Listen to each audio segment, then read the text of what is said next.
નમસ્કાર મિત્રો, અમારા નવા વિડીયોમાં આપનું હાર્દિક સ્વાગત છે। આજે આપણે વાત કરીશું વહુનો તોફાની સ્વભાવ બનેલ સત્ય ઘટના વિશે। રંજન અને રશ્મિકાંત બંને જણા પોતાના ડ્રોઈંગ રૂમમાં હિંચકા પર બેસી અને હિંચકી રહ્યા હતા। હિંચકાની નાનકડી ઠેસ લઈને પતિ પત્ની સુખ દુઃખની વાતો કરી રહ્યા હતા કે જીવનની કેટલી લાંબી સફર સંઘર્ષમાં કાપી ત્યારે આવા થોડા નિરાંતના દિવસ આવ્યા છે। હવે તો બંને સંતાનો પણ પોતપોતાના પરિવાર સાથે સેટ થઈ ગયા છે અને એ રીતે પણ આર્થિક હળવાશ થઈ ગઈ છે। ઉલટાની એમને જરૂર હોય તો સંતાનો મદદ કરી શકે એટલું સારું કમાય છે। રંજને કહ્યું, હું પરણીને આવી ત્યારે તો એક ઓરડીનું ઘર હતું અને આજે આ સુંદર મજાનો ફ્લેટ। રંજન બોલી, એક રીતે ઈશ્વરે સારું કર્યું, જુવાનીમાં સંઘર્ષ કરાવ્યો। જુવાનીમાં સંઘર્ષ કરી લેવો સારો, પણ ઘડપણમાં ગોવિંદ ભજાય એવી નિરાંત મળે તો એનાથી બીજું રૂડું શું હોય? રશ્મિકાંત પત્નીની વાતો સાંભળી રહ્યા હતા અને ક્યારેક એ સમયે અકળાઈ જતી રંજનના વાક્ય બોલી એને ચીડવતા હતા। એટલી વારમાં ઘરમાં કામ કરતી બાઈ લલિતા આવી એટલે સહજતાથી જ રંજને પૂછ્યું, કેમ લલિતા, આજે બહુ મોડું કર્યું? હા બેનબા, જુઓ ને, સામેના ઘરમાં જોને કેટલી રકઝક થઈ। સાસુ વહુના ઝઘડામાં મારો તો સૂડી વચ્ચે સોપારી જેવા હાલ થઈ જાય છે। રંજને પૂછ્યું, કેમ, શું થયું? એમના દીકરાની વહુ સોનાલી નોકરી કરે છે અને આખો દિવસ સાસુ પર જો હુકમી કરે છે એટલે દિનતાબા હું જાઉં ત્યારે કંઈક કહીને મન હળવું કરે છે। દિનતાબા આમ પણ એના નામ પ્રમાણે સાવરાક, એના આવતા જ સસલાની જેમ ગભરાવા લાગે અને શિયાવિયા થઈ પોતાના રૂમમાં જ પૂરાઈ જાય। આજે હું ગઈ ત્યારે સોનાલી ભાભી ઘરે હતા અને કિચનમાં રસોઈ બનાવતા હતા। હું દિનતાબાના રૂમમાં કચરો પોતું કરવા ગઈ એટલે મેં મશ્કરી કરી કે અબ આયા ઊંટ પહાડ કે નીચે। અને એ જ સમયે સોનાલી ભાભી રૂમમાં બાને કંઈક કહેવા કે પૂછવા આવ્યા અને એણે એ શબ્દો સાંભળી લીધા અને વરસી પડ્યા મારી ઉપર। એટલે મેં કહી દીધું કે એ તો તમે એવું કરો છો ત્યારે કોઈ કહે ને, બિચારી સાસુને કામવાળી બનાવી દીધી છે। એટલો નોકરી કરવાનો શોખ હોય તો આખા દિવસની બાઈ રાખી લ્યો। માં કંઈ છોકરાના બાળોતિયા ધોવા કે દૂધની શીશી આપવા માટે છે? અને એનો મગજ ગયો, કહે અત્યારે ને અત્યારે નીકળ, મારે આવી બાઈ જોઈએ જ નહીં। તું જાણે શું છે તારા મનમાં? તે મારી વિશે ગમે તેમ બોલે છે અને કહી અત્યાર સુધીના રોકડા ગણી આપ્યા। આ બધી માથાકૂટમાં મારે મોડું થયું અને લલિતા કકળાટ કરતી કામ કરવા લાગી। રંજને રશ્મિકાંતને કહ્યું, જોયું કેવી માથાભારે બાઈ છે, બિચારી દિનતાબાને તો કંઈ ગણતી જ નથી અને આખો દિવસ હળે જોતરાયેલા બળદની જેમ કામ કરાવે છે। સારું છે, આપણે તો ઈશ્વરની કૃપા છે એટલે વાણી અને વીણા બંને ખૂબ જ ડાહી અને સંસ્કારી છે। રશ્મિકાંત થોડીવાર મૌન રહ્યા પછી માત્ર એક જ વાક્ય બોલ્યા, રંજન, એક હાથે તાળી વાગે કદી? અને આમ કહી રંજનને વિચારતી મૂકી દીધી। એ મંદિર જતો આવું એમ કહીને હિંચકેથી ઊભા થયા। રંજન મનમાં વિચારતી હતી કે રશ્મિકાંતની વાત સાચી છે, જે દેખાય તેમાં એટલું સત્ય પણ ન હોય। મારી સાથે પણ આવું જ થયું હતું ને? એ તો રશ્મિકાંતનો સાથ હતો, નહીં તો સાસુ વગરના ઘરમાં પરણાવી એટલે બધાને એમ હતું કે રંજનને સાવ નિરાત, કોઈ કંઈ કહેવાવાળું, ટોકવાવાળું નહીં, પરંતુ વિમળા ફોઈનું ઘર પર બહુ બધું સર્વસ્વ હતું અને બાપુજી એની દરેક વાત માને. નવી નવી પરણીને આવી ત્યારે અમુક પરંપરાઓ વૈજ્ઞાનિક રીતે સાચી ન લાગતા વિવેકથી થોડો વિરોધ કર્યો અને એમાં તો બાપરે, વિમળા ફોઈએ કેટલું મોટું સ્વરૂપ આપી દીધું હતું અને બાપુજીએ અમને ઘરમાંથી ચાલી જવા પણ કહ્યું હતું કે મેં મારી વાત સાંભળવા તૈયાર જ નહોતા. એ તો રશ્મિકાંતને મારી ઉપર વિશ્વાસ હતો એટલે બાપુજીને કહી દીધું કે રંજન પર અવિવેકીનો જે આક્ષેપ છે એ સદંતર ખોટો છે. વિવેકની બાબતમાં તો હું પણ એની પાસે પાછો પડું એટલી સંસ્કારી છે. પછી તો એક નાનકડો મતભેદ મનભેદમાં પરિણમ્યો અને અમારે અમારું જ ઘર છોડવું પડ્યું.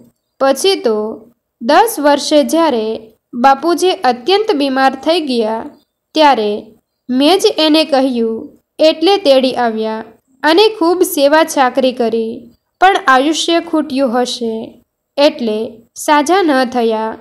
મરણ પથારીએ પડેલા બાપુજીએ માફી માગી ત્યારે કહ્યું, બાપુજી, વડીલોના હાથ માફી માગવા માટે નહીં પણ આશીર્વાદ માટે ઉઠે તો વધારે સારું લાગે. અને એ નાના બાળક જેમ મારી સામે રડી પડ્યા. બસ આ વાત એને ખટકતી હશે એટલે જીવ રોકાયો હતો અને પછી એણે આંખો બંધ કરી દીધી. આગળ કંઈ વિચારે એ પહેલાં જ લલિતાએ સાદ પાડ્યો, બા, આજે લાલજીને ભૂખ્યા રાખવાના છે કે શું? અને રંજન હિંચકેથી ઊભી થઈ કિચનમાં આવી. સાંજના 5 વાગ્યા એટલે ચા પી અને રશ્મિકાંત પોતાના મિત્ર સાથે વોકિંગ માટે ગયા અને રંજન પોતાનું વીણાવવાનું કામ લઈને બેઠી. એટલી વારમાં એના ઘરની બેલ વાગી અને કોણ હશે એમ વિચારતી રંજને બારણું ખોલ્યું તો સામે જ સોનાલી ઊભી હતી. એણે કહ્યું, આંટી, હું અંદર આવું? રંજને કહ્યું, આવને, તારું જ ઘર છે, પૂછવાનું શું વળી? અને એ અંદર આવી અને ત્યાં બેઠી. થોડીવાર નોકરી અને એના દીકરાની વાત કરી, પણ હજી એને કંઈક કહેવું હતું એવું એને લાગતું હતું, પણ એમ કેમ પૂછાય? થોડા સંકોચ સાથે સોનાલીએ કહ્યું, આંટી, લલિતાએ આમ તો તમને વાત કરી હશે અને તમારા મનમાં મારે વિશે કોઈ ગેરસમજ થાય એ પહેલાં જ મને થયું કે હું જ ચોખવટ કરી દઉં. આપણે સામસામા રહેવાનું અને આડોશ પાડોશમાં આમ મનભેદ થાય એ સારું ન લાગે, બરાબર ને? રંજને કહ્યું, હા, મને લલિતાએ વાત કરી, પરંતુ સોનાલી, સાચું કહું તો ક્ષણિક મને ગુસ્સો આવ્યો હતો, પણ તારા અંકલે મને વાળી લીધી એટલે મારા મનમાં તારા માટે હજી કોઈ મનભેદ થયો નથી. અમે લોકો હમણાં જ અહીં રહેવા આવ્યા છીએ એટલે તમને અમારા વિશે તો કંઈક બહુ ખબર હોય નહીં, પરંતુ હું પહેલાં નોકરી કરતી નહોતી અને બા પણ અમારી સાથે રહેતા નહોતા, પરંતુ ગયા વર્ષે મારા સસરા દિનકરભાઈએ આત્મહત્યા કરી લીધી અને પછી મેં નોકરી કરવાનું શરૂ કર્યું. પણ આમ જ નહીં, એની માટે એક ખાસ કારણ હતું કે દિનકરભાઈ એટલે કે મારા સસરાનું બહુ મોટું દેવું હતું જે હવે અમારા માથે આવી ગયું હતું. દરઅસલ મારી નણંદ એટલે કે દીપ્તિએ અમારા બધાની મરજી વગર લગ્ન કર્યા હતા એટલે અમારા આખા ખાનદાને એની સાથે સંબંધ કાપી નાખ્યો હતો. પણ બા કહેતા હતા કે એક દિવસ રાત્રે લગભગ 11 વાગ્યે દીપ્તિનો ફોન આવ્યો અને કહ્યું કે એના પતિનો એક્સિડન્ટ થયો છે અને માથામાં વાગ્યું છે, એ બેહોશ થઈ ગયા છે, અત્યારે જ મુંબઈ લઈ જવા પડશે. પછી ત્યાં ઓપરેશન કરવું પડશે, એટલે આ બધા ખર્ચ પેટે તાત્કાલિક 10 લાખ રૂપિયાની જરૂરિયાત છે. જો ઓપરેશન નહીં થાય તો એના પતિનું દેહાંત પણ થઈ શકે એમ છે. કયો પિતા પોતાની દીકરી વિધવા થાય એવું ઈચ્છે છે, એટલે રાતોરાત ગામના મોભી પાસેથી 8 લાખ રૂપિયા ઉધાર લીધા અને થોડા પોતાની પાસેથી એમ કરી રૂપિયા ઊભા કર્યા અને તાત્કાલિક રૂપિયા દેવા માટે શહેર પહોંચ્યા. ફોનમાં હોસ્પિટલનું નામ સરનામું પૂછવાનું રહી ગયું, એટલે એને ઘરે પહોંચ્યા અને ત્યાંનું દ્રશ્ય જોઈ એ સતબદ્ધ થઈ ગયા. એમના જમાઈ તો આંટા મારતા હતા અને એની દીકરીને કહી રહ્યો હતો કે કેટલો સમય થયો પણ તારો બાપ હજી આવ્યો નહીં. એ તરત જ સમજી ગયા કે એની દીકરી પાસે ધમકાવીથી અને ધમકીથી આ ફોન કરવામાં આવ્યો છે, એટલે હવે રૂપિયા દેવાનો તો કોઈ સવાલ જ નહોતો. એણે પોતાની દીકરી દીપ્તિનો હાથ પકડીને કહ્યું, ચાલ અહીંથી. એને તો હવે હું પહોંચી વળીશ. પણ એ કંઈ ઓછી માયા થોડી હતી.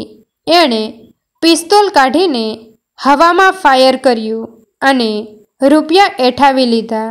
બાપુજીએ કહ્યું, રૂપિયા તો આપી દીધા, હવે તો મારી દીકરીને આવવા દે. એણે કહ્યું કે એ તો મારી પત્ની છે, ઉપરથી રૂપિયા મેળવવાનું સાધન છે, અને એણે તેને જ ન જ આવવા દીધી. અને પછી તો આ સિલસિલો ચાલુ થયો. 6 મહિના થયા એટલે રૂપિયા માંગવાનો ફોન આવ્યો અને આનો કોઈ અંત નથી. એવું લાગતા દીપ્તિ ત્યાંથી એક દિવસ ભાગી નીકળી અને એને ખબર પડી જશે એમ એ હડબડાટીમાં એક કાર નીચે આવી ગઈ અને મૃત્યુ પામી. બસ એક બાજુથી આટલું મોટું દેવું કેમ ચૂકવશે એનું દુઃખ, અને બીજી બાજુથી તોય દીકરી ન બચાવી શક્યા એનું દુઃખ. એ માનસિક તણાવમાં એમણે આત્મહત્યા કરી લીધી. માતા પિતાના એકના એક સંતાન તરીકે આ બધી જવાબદારી એમની પર આવી ગઈ અને એનો ટેકો થાય એટલે મેં નોકરી શરૂ કરી. દેવું એટલું બધું હતું કે એટલે અમે લોકો અન્ય કોઈ બાય ફ્રીયરથી કરી શકતા ન હતા, એટલે થોડું ઘણું કામ બાને પણ કરવું પડે છે. બાને પણ સુધીરે મારી સાથે લગ્ન કર્યા એ પસંદ નહોતું.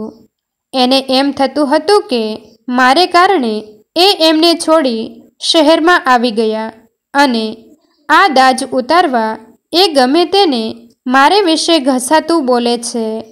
સુધીરની જીદ હતી કે થોડા રૂપિયા બને પછી જ બાળક માટે વિચારવું, અને શ્રેયાનો જન્મ થયો ને આ ઘટના ઘટી. 6 મહિના દીકરાને છોડીને નોકરી કરવા જવું એ મારી માટે પણ સહેલું તો નથી જ. ક્યારેક મને પણ ગુસ્સો આવે, અણગમો આવે. મને પણ મારા પતિ, મારા બાળક સાથે આ કારણે સારી રીતે જીવી ન શકાયાનું દુઃખ થાય. તો કંઈક બોલી જવાયું હોય તો શું થયું? અમે એને પોતાના સમજી આ બધું કરીએ છીએ ને, તો એ કેમ મને પોતાની નથી સમજી શકતા? આમ પોતાના દિલનો ઉઠાવ ઉભાર ઠાલવીને એ ચાલી ગઈ. રશ્મિકાંત ઘરે આવ્યા ત્યારે રંજને કહ્યું, તમે સાચું કહેતા હતા કે એક હાથે તાળી વાગે કદી? સોનાલી આવી હતી અને એણે કરેલી વાત, એણે આખી વાત ટૂંકમાં કહી. રંજન વિચારતી રહેતી કે વિમળા ફોય અને દિનતાબાની માનસિકતાવાળા લોકો જ્યાં સુધી સમાજમાં રહેશે ત્યાં સુધી આવી ઘર કંકાસની તાળીઓ વાગતી જ રહેશે. અને આ ભારતીય સમાજની કમનસીબી છે કે સોનાલી જેવી દીકરી કરતાં પણ વધુ એવી પુત્ર વધુને સતાવવાનું છોડતા નથી. મિત્રો, તમને જો આ વિડીયો પસંદ આવ્યો હોય તો વિડીયોને લાઈક અને તમારા અન્ય સગા સંબંધી મિત્રો સાથે વિડીયોને શેર કરવાનું ભૂલતા નહીં અને આવા જ નવા જીવન ઉપયોગી, જીવનમાં કંઈક નવું કરવાની પ્રેરણા મળે તેવા વિડીયો જોવા માટે અમારી ચેનલ સાથે બન્યા રહો. થેન્ક યુ મિત્રો. મળીએ છીએ એક નવા વિડીયો સાથે. આભાર.